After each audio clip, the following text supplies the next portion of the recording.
Welcome to the Injury Report, where we recap the injuries racked up by your favorite horror villains. Villains in horror movies are notorious for their ability to withstand a great deal of damage.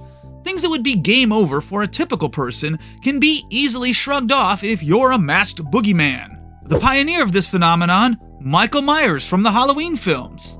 I'm Griff Robodanger, and in this injury report, I'm going to look at the first two Halloween films, which take place on the same night, so all of these injuries are happening in the span of a few hours.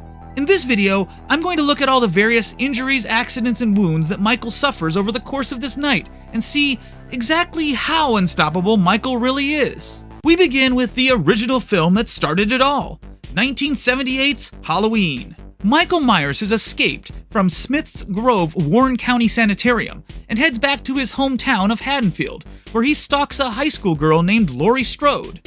After Michael kills Laurie's friends, Michael tries to kill Laurie as well, but she fights back by stabbing Michael in the neck with a knitting needle.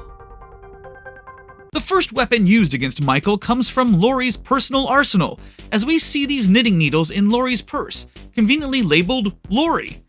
As Michael tries to stab Laurie, she desperately reaches for one of the needles and wildly stabs Michael in the neck with it, saving her life, but probably ruining the sweater she was making. This attack drops Michael, but not for long. Michael is stabbed in the eye with the wire from a clothes hanger. This would presumably blind Michael in this eye. You see the damage to Michael's eye when he's unmasked a few moments later in the film, but in Halloween 2, which happens in the same night, his eye appears to have magically healed itself. Interestingly enough, the 2018 Halloween sequel, which acts as a direct sequel to this film and ignores the events of Part 2, actually brings this eye injury back. Actor James Jude Courtney, who played Michael in the 2018 film, actually wore a damaged eye prosthetic underneath the mask to retain the continuity with this attack. Once Michael is stabbed in the eye, he drops his knife, which Laurie picks up, and Michael is stabbed in the midsection with the kitchen knife. So a bit of trivia. In the novelization for this film, Laurie actually stabs Michael in the groin in this scene. Thankfully for Michael, his Halloweeny remains intact in the actual film, where Laurie stabs Michael somewhere in the torso. It's unclear exactly where she pokes him, so I'm not sure if she managed to nail an organ here. This attack drops Michael to the floor, but just a short moment later he sits up, Undertaker style, and is back on his feet. Michael is shot 6 times in the general torso region by Dr. Loomis. Now, we only actually see 5 of these shots land in the movie because the camera is focused solely on Loomis for 2 shots in a row, so we don't know for certain if both shots landed, but Dr. Loomis swears he shot Michael 6 times. I shot him 6 times! I shot him 6 times! I shot him 6 times! And considering Loomis nailed the other 5 shots, I'm willing to take his word for it. The shots send Michael reeling backwards, where he falls from a 2nd-story balcony to the ground below. It's a decent fall. I personally broke my arm as a kid, falling from a much shorter distance than this. Michael seems to avoid any serious injuries, as he's already left the scene by the time Dr. Loomis peeks out the window a moment later. This ending to Halloween also serves as the opening scene of Halloween 2, which picks up right after the first film left off. After the brutal encounter of the last film, Laurie is rushed to Haddonfield Memorial Hospital, where Michael tracks her down and suffers the following injuries. Michael is shot several times in the chest and arm by Dr. Loomis. 5 shots are fired, but we only see 3 land for sure. Given the range and Loomis's sick shooting skills, it's likely all 5 landed, but it's hard to know for sure. Once again, this takes Michael out of commission for about a minute before he's back to killing. Laurie shoots out both of Michael's eyes with Loomis's gun. Michael is blinded by the attack, wildly lashing out at Laurie and Loomis with a scalpel. The bullets don't exit through the back of his mask, so apparently the bullets are still lodged somewhere in Michael's skull. It should be noted that despite his eyeballs being seemingly obliterated here, his eyes are magically healed in the sequels. Not even a scar.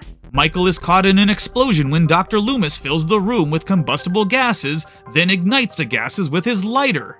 This explosion obliterates the doors to this room and sends debris flying down the hallway.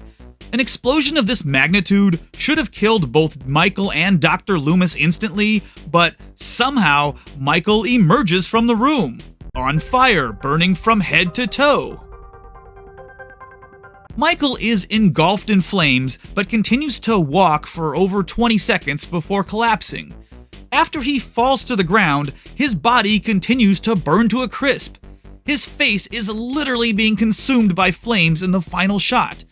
This ending was originally meant to kill off both Michael and Loomis for good, but 7 years later, the producers decided to bring both characters back for Halloween 4. You'd think if Michael somehow survived all this, he would come out looking like Freddy Krueger, but when he returns in part 4, his hand just has superficial burns, and when he unmasks in part 5, he appears to have no burn damage at all.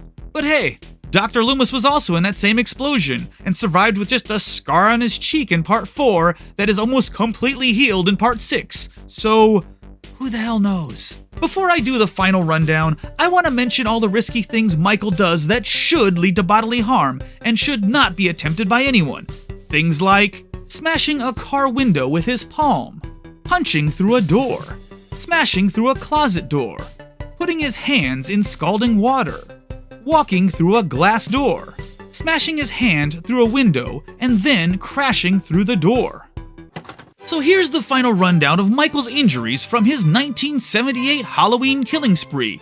Michael is stabbed in the neck with a knitting needle, poked in the eye with a wire hanger, stabbed with a knife, shot 6 times with a handgun.